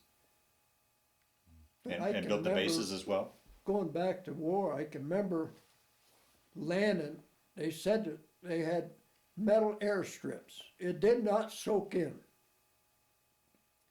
I'll never forget it. First time my wheels hit a metal strip, it roared. These are this metal mesh? Yes. Okay. It was so swampy. Uh-huh. They had to put it on mesh. It was just mush. They couldn't put a foundation. It just, I guess, I didn't stay there very long, but it was a shock to me when I first heard that vroom, you know. Yeah. When my wheels hit it, I know I shuddered the firewall and I took off. What in the heck is this? You know, on a P-51, can you imagine? The engine's way up there. Yeah. You don't Yeah. see nothing, Yeah, right, only yeah. looking out each side, you know. It ain't level. It's, Yeah. But when that worked for different things were just brought back to me. I thought I blew a tire. I thought of getting bombed. I don't know what I thought. Yeah, right, sure. Yeah. It's just an explosion when I hit that metal runway. I don't know, we talked about it, but all my friends in back of me that's coming in too, I mean, they had to get the same thing, but I know a few of them took off too, right back of me, swung around, looking this whole situation over down there. What in thunder is a metal runway? Where they lock it together. Now, all the times that you spend in the jungle, did you ever succumb to any of the jungle diseases? Any problems with that as far as malaria or any other, No, it sounded like you were in germ heaven. Irene's brother, or wife's, Irene's sister's husband got malaria. He Yeah. was bad. You never get over it. Yeah, right. We took an Atabrine, a pill, every morning at the mess hall before they let you in the door. Okay. There instead of an MP or guard there to take your Atabrine. I know I lost all my toenails. The fingernails turned yellow. You just did it. Yeah, wow. Well, you slept under mosquito netting, and this one island, someone had a monkey, which you see the picture of Uh-huh. it. That damn thing come over there and urinate on top of us, on top of that mosquito netting, and it stink. On our good, and then we'd have to give the Filipinos to wash our bedding, Yeah. it stink, it's right. Yeah. And the Red Handley, this guy, he was raising a tomato plant. I don't know how the thunder he got a start. It wasn't big. But that monkey come over there and pulling it out of the ground. He threw a stone. This is really true. He threw a stone. It was just a lucky one. Hit the monkey in the head. It didn't kill it, but it was goofy. Yeah. It got where it bites you. And finally, somebody killed it. Just Yeah. got mad at it. Yeah. But they had that same thing. Well, you can see it was Yeah, pet. in the They picture. raised it, these infantry guys or something, I don't know. He'd run all over. And we were trying to sleep day and you hear something, you look up and that cotton picking monkey wanted to be with you, you up there and they take a leak on you. Well, you see the Yeah, picture. yeah, I'll see it. Yeah. I had him on my arm, he was just friendly. Uh, But then he got where he mean. Somebody wrung his neck or something, I don't know. But I know Handy picked up that rock and he threw it. I mean, our tents, was built up off of the scorpions. They're thick. You heard about that, have you? Our tents is probably a good 3 foot off of the ground and had 2 steps getting there, but they was about a block that far, so the scorpion couldn't get. A scorpion. yeah, right, yeah. It's just, Boy, after all that time being in those jungle, awful remote conditions, how was it once you got back home? Was it much of an adjustment to adjust back to I civilization? think it was. Yeah. I think it was. They talk about these. In there, the kill or be killed. Yeah. I've thought of this, and even after we got married, it's not nice. Yeah. You're brought up to be mean. Yeah. You don't try to be. It's like a dog bringing a dog up. Yeah. You can you can get a dog and you can take it to be nice, or you can get it to trim or fight. You know what I mean? Yeah. But how do you break it from being a fighting dog to back to a nice dog? It takes more training. Yeah. It just. back. How was it for you? I mean, today we know about the post-traumatic stress syndrome and such. They didn't know that back then. Were you able to put back those memories behind you, or did you have nightmares or anything after you got home, or how was that? The only nightmare I had, and you're going to ask my wife, I guess I had open heart surgery or something. You wasn't there, but I remember Irene was. I don't remember it. She's told me, and the doctors told me, war come back to me coming out of this, where they operated on me. Is that right? She said, it's a hearsay, what she said. She kept saying, duck, Irene, give me a gun, let me shoot them damn chaps. I'll be darned. So this must have come back. Yeah. Of different times coming out of operations. I've had so many. I come out of them with fire. I see a lot of fire. Have you ever been around when I come out of it? Where I've seen fire. I snap out of it immediately, but I mean, it just, this is what I've been told. Yeah, yeah. And how about your mom? Did she ever talk about what she was going through with you overseas? I mean, I'm sure she had to worry. She never really said. No. Okay. Yeah. I don't think, being the only child. Yeah, right. I probably stressed on her. I had a wonderful mother and a wonderful dad. Yeah. My dad taught me to hunt, trap. Wasn't no fisherman. That's why today I'm not a fisherman, but I'm a hunter. Yeah. My dad had a business he started. When I come home, he had one lathe, grinding wheels and things. During the Depression, he bought old junk cars, made whoopee tractors. You ever heard of them? Huh? He cut them all down, took the tops off, shortened them way up, and he sold them. I wish he was here where he could tell me how much he sold them for. They call them a whoopee tractor. You never heard of it? Yes, sold them to farmers. Everybody had teams of horses. When I went, teams. Right, yeah. No tractors. Yeah. And he made them, and then he started getting bigger and bigger and bigger. The company had 47 men working there. When my dad retired, he sold the business out to his business partner who was with him, and made me manager there, or supervisor. So is that what you did when you came home from the war? Did you go to work for him then? Well, after I lost my job of flying the UPS, yeah. Oh, that's right. Yeah, right. Yeah, that's right. You went for UPS. That's Yes. right. You went to UPS. Okay. But my mom and dad wanted me to go in with him, but Yeah.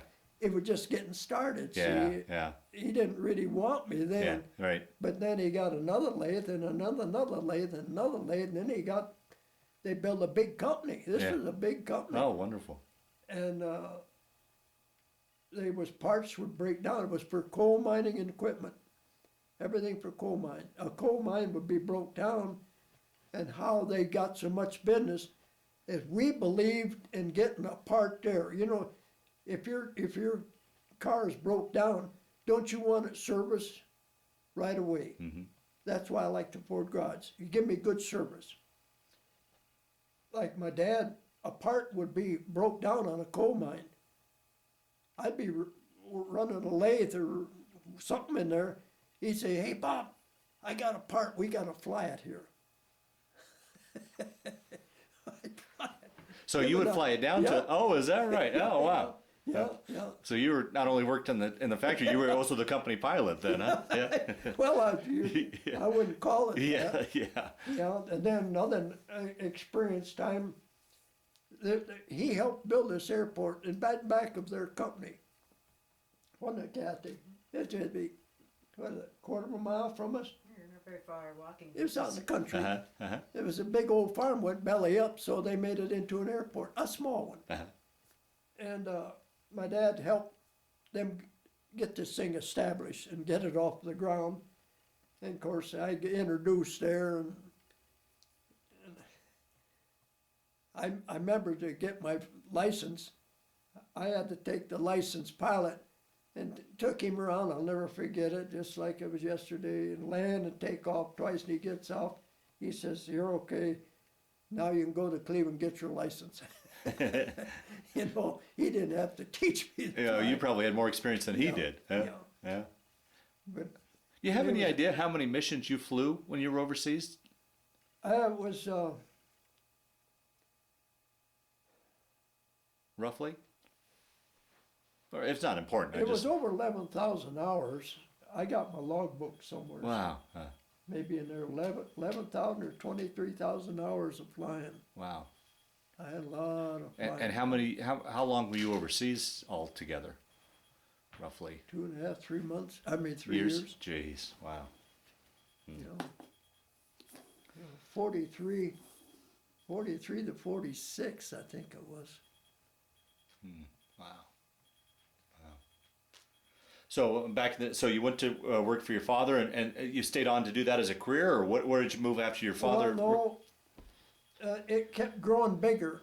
My dad sold out, and it kept getting bigger and bigger and bigger, and they finally brought out a shipping building.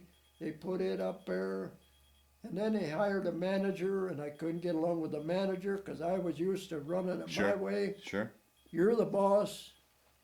I treated my men, they didn't want to see me leave, but all of a sudden, let's get this character in, he'd been to college, and I don't think much of college yet today, but anyways, he's telling me how to run my business, and you go fly a kite, and I told Irene, I didn't ever give her any of my stress,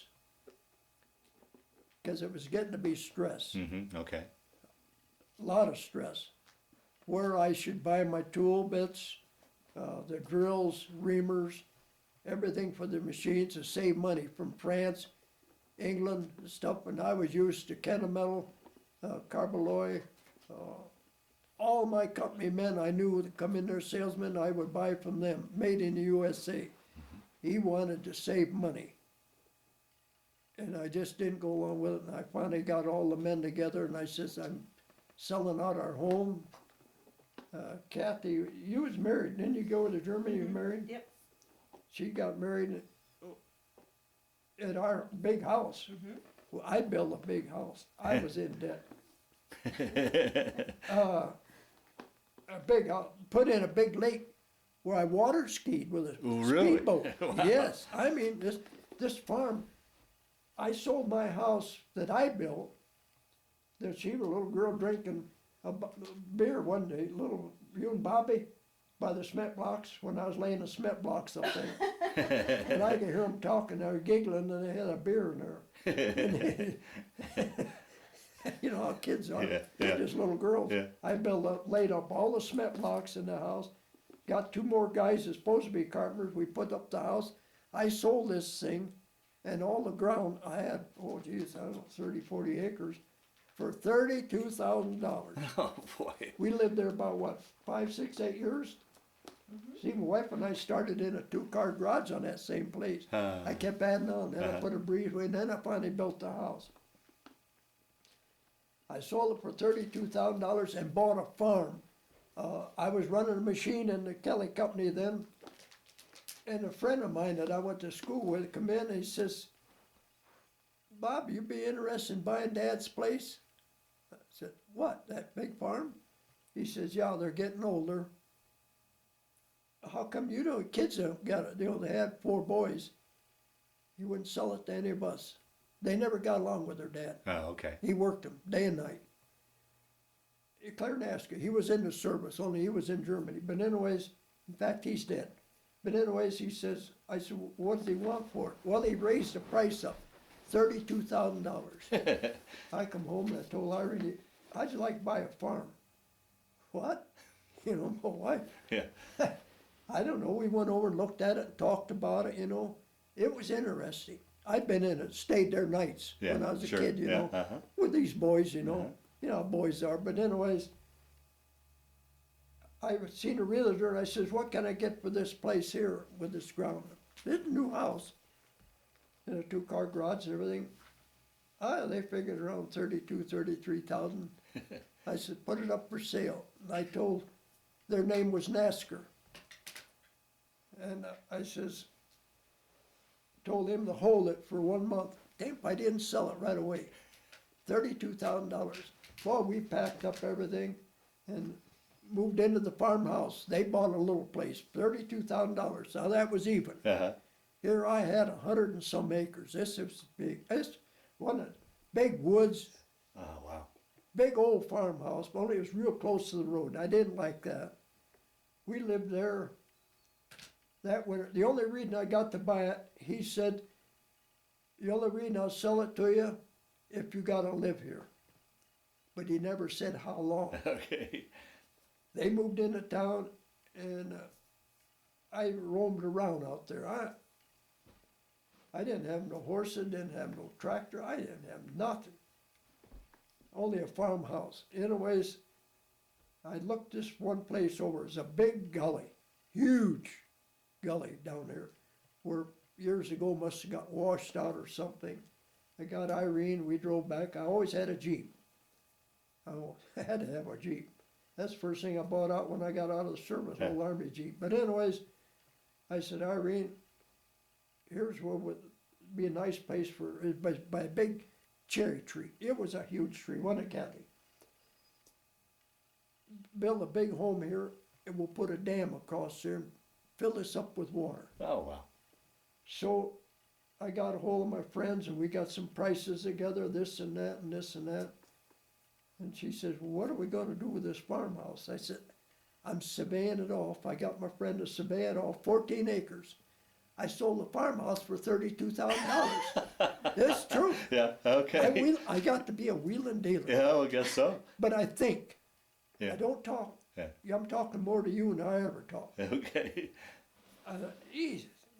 She says, you'll never sell 14 acres for, it ain't a farm. Big farm barn, wasn't it, Kathy? Nice. More building, chicken coops, everything. I didn't want this. We put this big house up, 5-bedroom, big pool room down in the basement, laundry room. Wasn't it, Kathy? Nice, uh-huh. Four full baths, showers, you name it. And here I had, anyways, when I started telling you about this farmhouse, I sold it for $32,000 right away. Uh-huh. But I says, I gotta wait till I get this thing started. So I got a hold of my friend Zacharias was there, he had heavy equipment. Here he is digging, boy, putting in a big dam, wasn't it, Kathy? Yeah. What was it, 20, I think 26 foot deep at the dam end. Oh, boy. This was big. You're just thinking a little gully. Yeah. It would made a nice building place. We put the house right up by the lake. I had a dock where I brought my boat up, didn't we, Kathy? Wow. A walk-in dock. I water skied, took the kids skiing. But we'll back up a little bit. Oh yes, I had this house. Contractors didn't have much to do, and they loved to work on this. In fact, this was a show home, wasn't it, Kathy? Beautiful. We used it as a show home in the spring. They had tours, drive by, not in the house, drive by, because it was so pretty. I got pictures of a beautiful home, big walkout porches. Oh man, I had a horse barn built by the Amishmen, little or nothing, and I could keep seeing this water coming up for my bills. Uh-huh. I had Irene, they knew me at the bank, you know, Yeah. through the Kelley company. Sure. And they were just loaning us money. Then I sold the farmhouse, that brought me back in 32,000. And then it lowered the level of drowning in my own, because I had to pay all these people off. Yeah. But just before I sold the farmhouse, there was this big thing, the old farmhouse years ago. I was with my friend Claire Nasker that come in and told me about the farmhouse. Take that cushion down. Anyways, there was a fire. We was driving down the road late at night from a movie. They said, God, look at that big fire. We drove closer and I kept going faster. I had a 1937 Ford. I call it my Mayflower. A lot of girls come across in it. No, I just said that. But anyways, here's his house. I can remember carrying neckties out, a couple of shirts. The house is burning. Well, it had remodeled then, see, when we bought it. This was years before that, when I was a young kid, you know. But anyways, it was a beautiful, wasn't it? It was a nice farmhouse, all redone after the fire. When I sold that for 14 acres and kept all the ground, there was one building there, I'll never forget it. I got my dad there, I says, Dad, it's just another building. It was filled with buildings, this big farm was. I'm gonna move that down to the woods. Well, we got this guy for $25, loaded it up and down through there he went. I laid the foundation up. See, I got to be a mason too. I laid the foundation up. We put a cabin down in the woods. Oh, wow. Wasn't it, Kathy? Yeah. No electric down there. Huh. It was too far. It was way off. And then I built a tree house for the kids. And the gas company had what they call a swabbing cable, real long, heavy cable, about the size of your finger, steel. From the tree house, they could, on this wheel, and they could walk through the woods. It ain't just from here to there, it was long. And the first time I did it, I wanted to be safe. I cut a lot of trees down so I'd miss them. Boy, this one I didn't miss. When I jumped off, it swung off. Man, I whooped. So I had to cut that tree off. But it was, my son and the kid that lived in the farmhouse that bought it, we call him Little Beaver. He used to be back there, and you know how kids are, got to roll up a cigarette like Dad did out of corn silk, you know, to smoke it, you know. I'd check on him, you know, back there. And in this big house, every year I had a little barrel about this big around, about that long. I'd made wine. I don't know why. We didn't drink, did we? But anyways, you know, Dad would go down and sample it, you know, it was bubbling, working off grape wine and blackberry wine, cherry wines, everything. I don't know, I give it away or something. But anyways, the cup would move. So I put a mark on it. And I set it by a mark. I asked my son, you ain't been messing in that? It had like a fruit cellar too. Cool, always cool, never freeze. No, me and you and Beaver didn't touch it? No. Okay, I left it go. A few weeks later I went down and the cup wasn't just right. I called the son in, I says, hey, you ain't, didn't, no, don't lie to Dad. That cup, I had it marked, son. So I invented a motorcycle, didn't I, Kathy? I invented the whole thing, made it all myself. And I come home from work one day, he says, Dad, motor can't start it. I said, why? I don't know, I cracked, it won't start. Just like only small wheels, like it had a Harley Davidson transmission, had a motor, I was an inventor too. Yeah. But anyways, I tried it, it would not start. What? You know, it had gas, it had everything, it was smoking, it was everything. I pulled the dipstick out.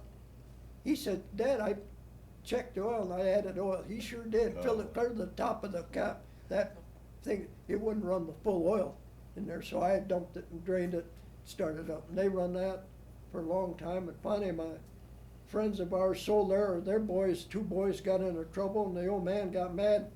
He says, I'll sell you this motorcycle for $100. I said, sold. I brought it home, so he broke him over into that till they got hurt on it. But we had a wonderful time in that big house. She got married sounds in wonderful. it. Yeah. Big party house. Yeah. But so then what brought you out to Colorado? I don't know if I'm getting too far ahead of the story, well, but... I'm glad I don't have it today. What would you do with a 5-bedroom house this big? Yeah. It was huge. Low, squatty thing. Yeah. Big 2-car garage. I had my own gas tank buried. You mean I went out 100% on this thing. Wow. Then I sold it for $150,000. And it's sold since then for, what was it, $3 million? Oh, I'm sure, yeah. Yeah. Wow. Yep. What brought you out to Colorado? How'd you get out here to Colorado then? Well, oldest daughter, Pat, that's no longer with us, that died with MS, she come out to go to college out here. And Kathy was in Germany with her husband then. She got married. And I guess the kids was upset because we had to move. I just wanted to get away from the Kelley company. Okay. It was just no good. Yeah. And after we moved out here, 2 years later, it went belly up. This guy put it belly up, just like you, the Packard. If it ain't right management, it's gonna go belly up. I don't care what business you have, if it ain't run right, it's gonna go. And it went. 2 years later, I had guys call me, Bob, come on back and run this damn place. And I ain't coming back. And we started I bought a house on Bodecker Lake over here, big house, I think you lived there a while, didn't you, No. come back? No, I was in Germany. Bobby It was on the lived big lake over here. But I found out Colorado ain't Ohio. You couldn't put a boat on it over 5 horse. And I'm used to, you know. So I told Irene, I says, geez, I'm gonna build a log home. She says, you don't know anything about a log home. I'll learn. Well, a friend of mine, Ray Nicholson, which is dead too, all of my friends, lost 11 friends my age out here. They're dead. And I'm still going. But anyways, he built a log office. It was D-log, like Kathy has. And I bought enough logs there to build a big house way down to Berthoud Cutoff down here, way up on top of the hill. I learned my lesson, never build on top of the hill. The wind was horrible up there. It was a big house, 2 or 3 bedroom, big house. 3-car garage, all out of log. I learned it, I did it. Me and my son, and I had one fellow I had to help once in a while. Set the trusses, we done everything, I built it. And then I sold that and built this one just below Kathy's. That was my second log house. Kathy's coming back, and I says, you know, there's 10 acres. I said, we'll split it, and I'll put up, because they wouldn't let me do it. It was called a guest house, wasn't it? Kathy and my son, I guess, put most of it, because I was working on the other one, busy, and I was starting to have heart trouble. It's getting bad. I knew it was coming on, but I never told anybody. It's just getting worse, tight, overworked, you know. Yeah, sure. And Kathy and Robert done most of it, didn't you? And I finished this and up, ended up in the hospital, and we lived there for a few years. And I've always liked this ground over here.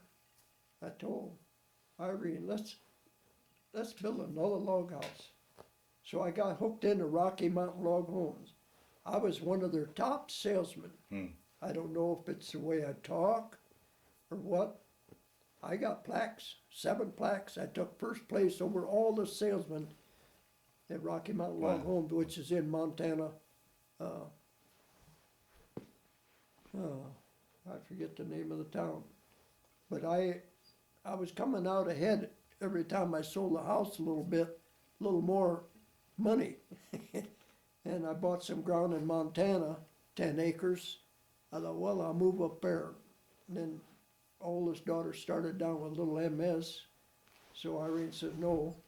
So later I sold it, made a little money on that. But anyways, I built this thing. You know, I built this just everything it cost through logs, you know. For $40,000, you're looking at it. Wow. Not furnished. Yeah.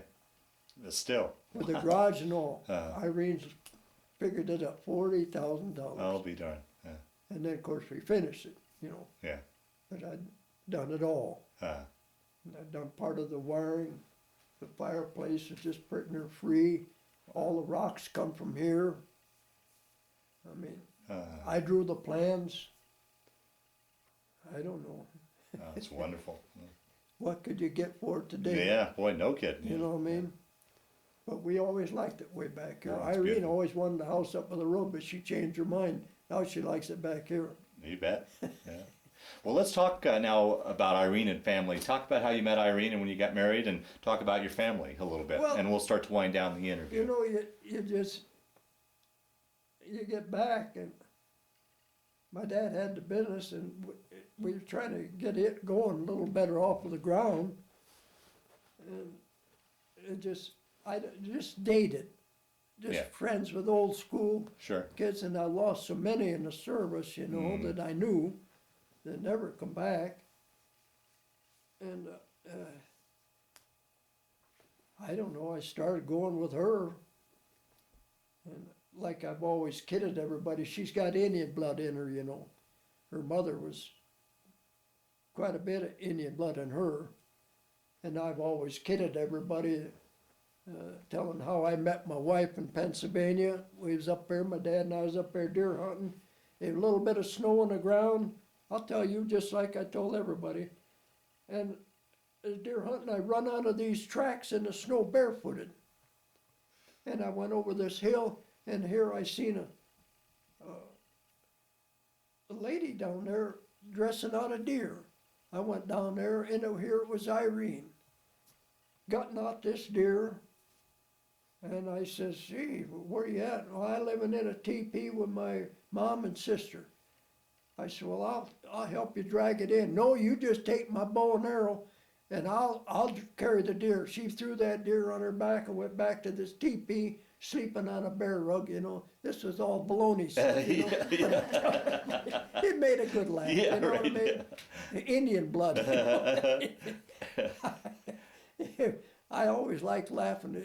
Crying is no good, you Yeah, know. yeah. Oh, good philosophy. But everybody always got a kick out of this. I met my wife Irene up in the foothills, a little bit of snow barefooted. But anyways, we dated for a while, and I had an uncle who was a preacher. We called him, or I did. He said, when you and Irene get married, come out. Well, you know what I mean? I moved from my house up to Irene's, which was in town. It just drove me up the wall living in town. It's out away from town, but Yeah. still it was town. Yeah. Sidewalks. I just went crazy. So anyways, we went there. I know I didn't have $100 in my billfold.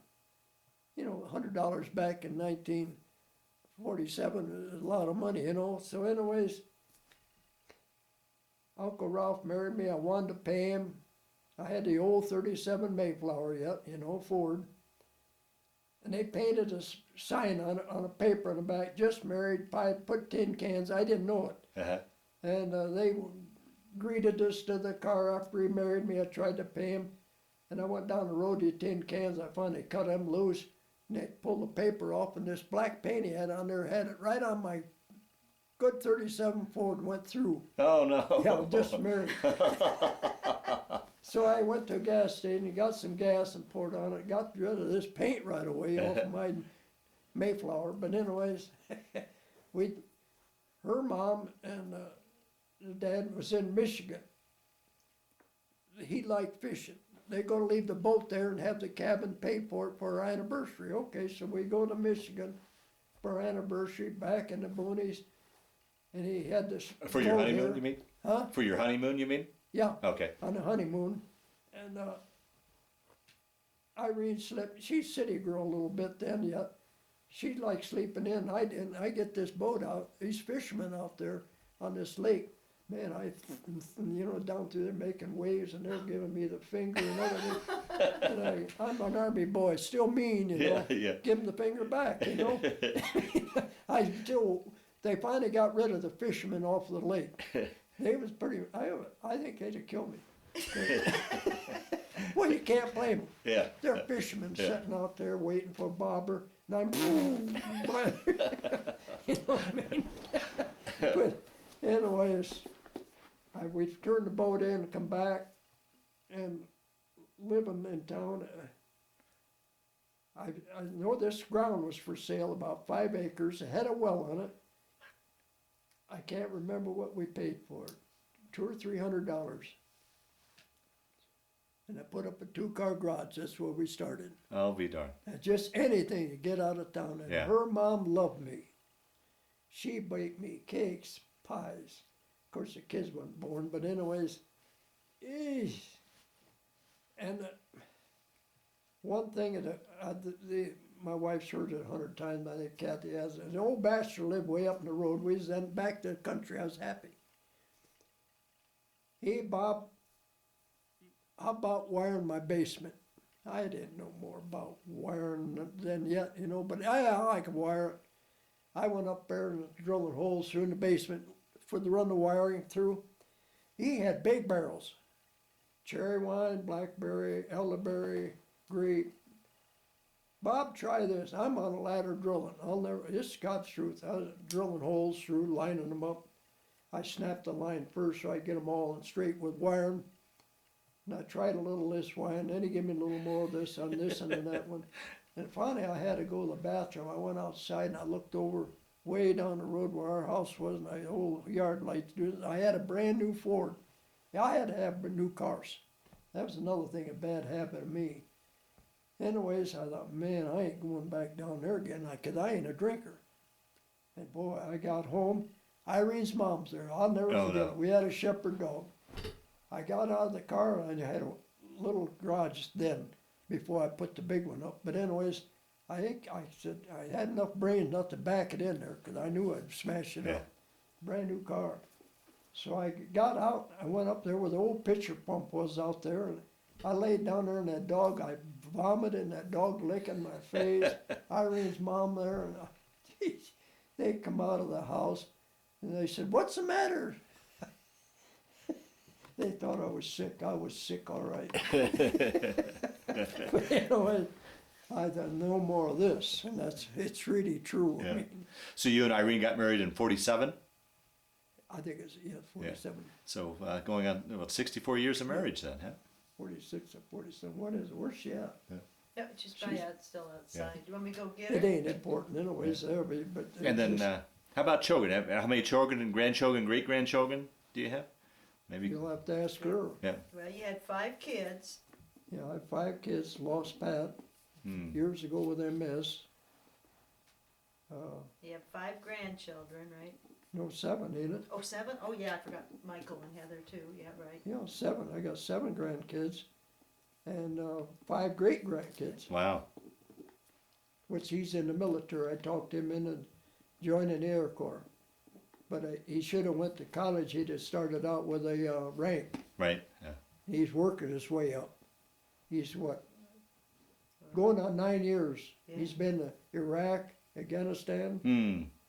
He's been, now he's in college in New York, and then he's moving to Utah. That's the only thing wrong with the Army. You don't stay in one place very long. You know, Dad, it's a good thing he wasn't in Japan because he was in Japan for a while. Yeah, he was in Japan. Good thing he wasn't there recently. Yeah. Yeah. He was over where there were minefields and stuff. We talked to him quite a bit here. Did you, when he was in those situations, did you worry about him after what you'd been through in the military? You do. Yeah. It's your family. Yeah. I'm sure you do. Don't you Yeah. have kids? But I mean, more so with your military experience, Yeah, knowing what he was going through. It's no good. Yeah. Yeah. Only this, I've told 100 people, this is no war. You ain't fighting with people with uniforms like the Germans and Japs. It's in a uniform. Yeah. You don't know who you're. Yeah, right. Right. The Korean, a friend of mine, which going on this trip, he was in Vietnam. Little kid would go on to shake hands with him, he's got a hand grenade. Wow. You don't know who you're Yeah. talking Right. with. Right. This ain't wars. This shouldn't even be over there. Yeah. Yeah. This is the biggest waste of money. I've told Michael this. He sees it my way. Yeah. Yeah. We're not winning it. We went into Vietnam, Korean. We didn't win these wars. We backed out. Yeah. We was in Iraq. Did we win that war? We backed out. Then Junior went back in there. Bush, he went back in, started it up again.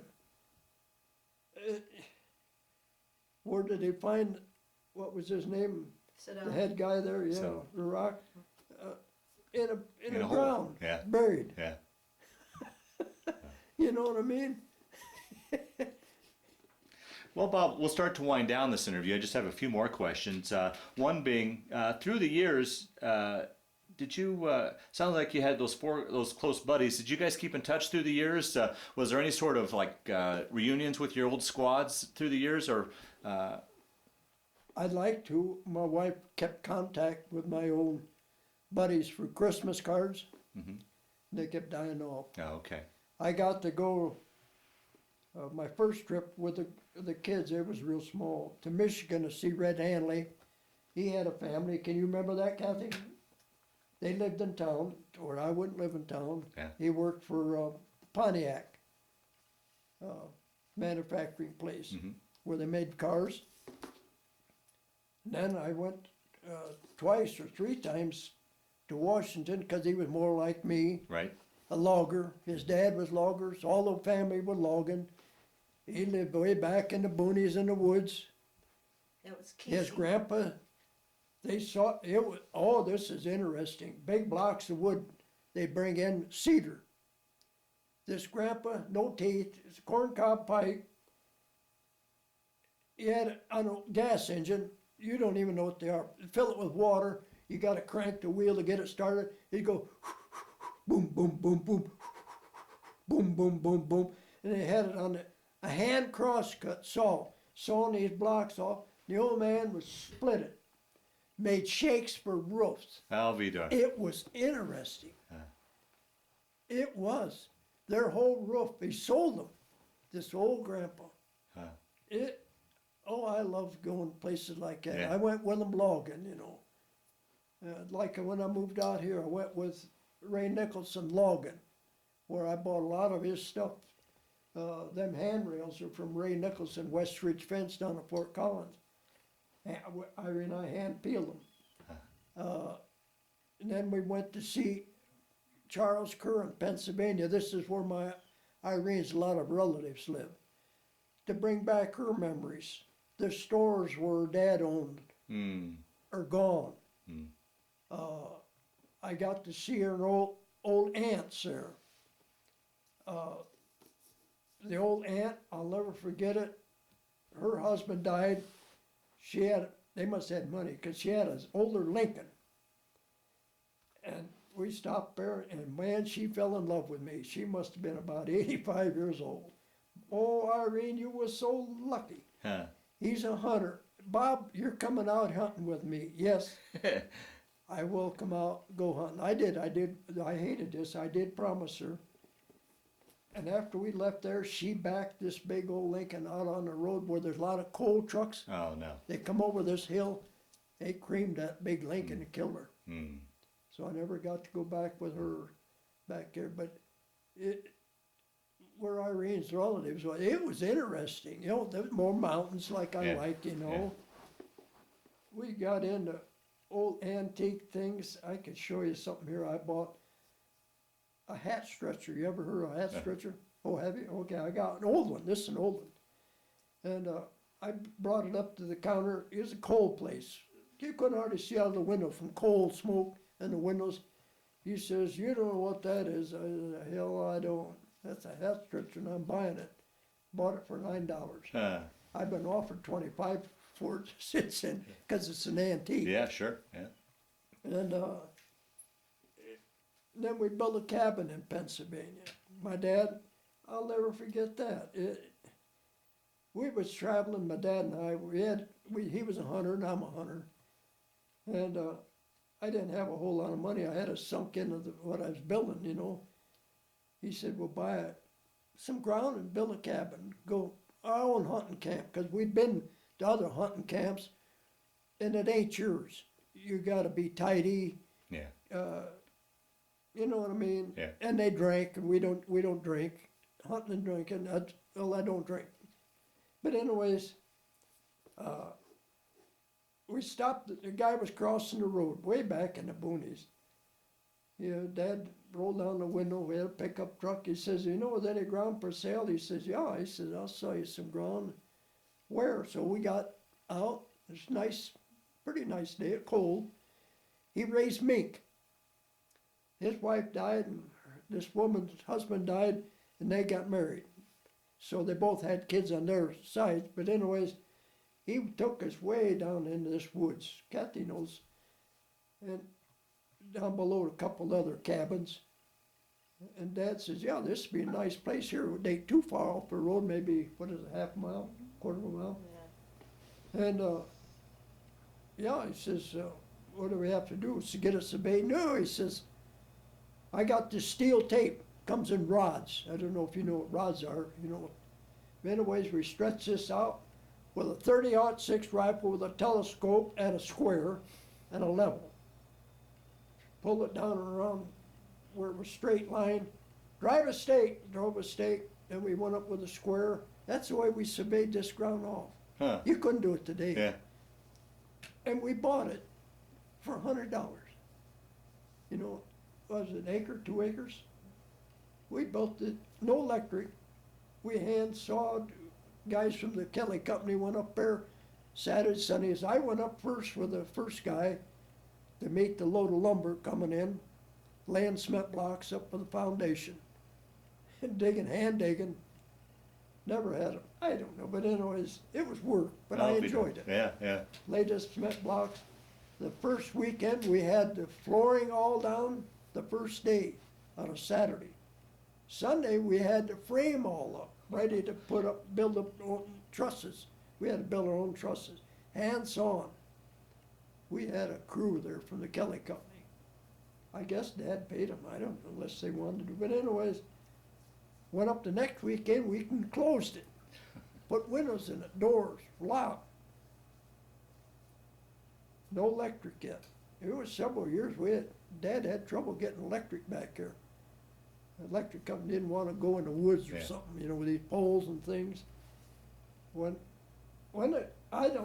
think we had to go up there every month or so or every week, didn't we? Yeah, we had fun. We would get up there, I'd leave work on Friday, the station wagon, let the kids sleep. We had a bed in the back of the station wagon where they'd sleep on the way up there and they'd be sleeping. We'd pull into the cabin. We had a kerosene stove. I'd light it, colder than thunder, get it heated up. Then we'd had milk cans. I still got them, spigots on them. Take them way down in Clay Creek Park, where there's a spring pipe running out of the ground. Fill up, lug that thing over, set it in there, and by then the kids would be awake. And then we'd put them in the bed and cabin be warm. That build an outhouse. Oh, sounds Jeez. wonderful. We had that for several years, didn't we? Then we moved out here. I asked the kids. You went up there after I was here with them, didn't you? Yep. Got Didn't it you and sold. Dan go there? Yep, uh-huh. Cause you said it got broke into or something. So I asked them if they wanted it, and they all moved out here with me. They see it better living out here than it is there. Yeah. So anyways, Well, Bob, we'll wind down this interview. Is there anything I didn't ask you that you'd like to talk about? Any stories have kind of floated to the top since we've been sitting here that you'd like to talk about? And Kathy, you could pipe in too if there's anything he didn't mention that you'd like to talk about, so that hopefully we've rounded out your story as best you can, or do you think we pretty much covered it? yep. Okay. Well, my last question I always ask on these interviews is, how do you think your war experience affected your life? Did it affect your life, change your life at all? Or was I it just think simply just a chapter you went through? How would you I've answer it? often thought of that first 5 or 6 years, yes, I think so. In what way do you think it changed you or affected you? I don't know. I Yeah. don't know what it is. Okay. Okay. You just wanna forget everything. Sure. Sure. It just, like I told you before, at this memorial going out here, I did not win the war. You played a part in it, though. The ones that won it are up in heaven, Yeah. and a lot of them I seen dead. Oh boy. It's not nice. I don't even like to bring it back into my mind, Yeah. but I'm no hero. I'm one of the lucky ones. And I've told you before in this story, I've had so many close calls, I couldn't even, it would take you an hour better to hear my close calls. Yeah. Even flying with my dad, or different things, driving in Yeah. cars. Yeah. I've had so many close ones, I shudder at thinking of them. Oh, be darned. I mean, have you had close calls? You know what I mean? Yeah. I've had many. Wow. The good Lord is looking over me. As I said, I'm not a hero. I'm here to talk to you about it. That's the way I want it to go. All right. Well, with that, I want to thank you for sitting down to tell your story, but just as important, I want to thank you for your service to our country. No, that's quite all right. I mean, Okay, Bob, can you explain what you've got here on this picture frame, some of the things you've got in here? my first basic training is not here. Okay. But I asked to get into the cadets, and this is where I started in the cadets in the 13th Air Force as a troop carrier. Okay. And when I went over to the Philippines, I was in the troop carrier, which is my dog tags here. And they quit paratrooping, all in the Philippines. They just pretty near eliminated 100%. The only thing we done was, as this one typhoon went in the island, I had to fly in tents. Oh, yeah, Supplies you told and- about that in the interview. All they wanted was beer and cigarettes. So I transferred. This outfit was all right, but I transferred. They asked me to, or told me to, the 5th Air Force, going back to fighter planes, P-51s, which I got. Well, I had my wings and everything, which was pictures of me over here in one of the airplanes. When I first went overseas, I lost my camera. The Navy guys stole my camera. I'll be darned. They stole my homemade knife that was made there and everything. And this is more or less the 5th Air Force, and this is the way I was. And I was in 7 campaigns. Which is My name- signified by the 7 stars? Yep, Okay. 7 stars. And it looks like you got a presidential unit citation. Is that? Yes. Okay. Yes, well, I don't get into that. Okay, fair enough. It's Okay. life or death, and I don't do into that. Okay. But anyways, That's that's that. more or less the history of me That's until I was discharged. a Come nice home. nice The little 5th picture Air frame. Force was a lot better food, better personnel. And I got away more or less away from the infantry and Marines and the New Yorkers and stuff. Okay. And the 4 boys that I told you that I flew with, which is one of them was there with me when I come in. I just come in and they took that picture of me in an A-20 then. I flew in, I flew an A-20 too. Huh. I don't know, I just wanted to check it out, and I flew it that one day, a few landings and takeoffs is all it was. Okay. I mean, but the one picture that I have in me and my P-51 that I had most of my service is, the picture somewheres is with some other things that got destroyed or something. I'll I be haven't- darned. These was pretty near destroyed. Yeah. I had to dig all these up. Yeah. I wouldn't even have this. It's a nice collection you put together there in that frame. Yeah.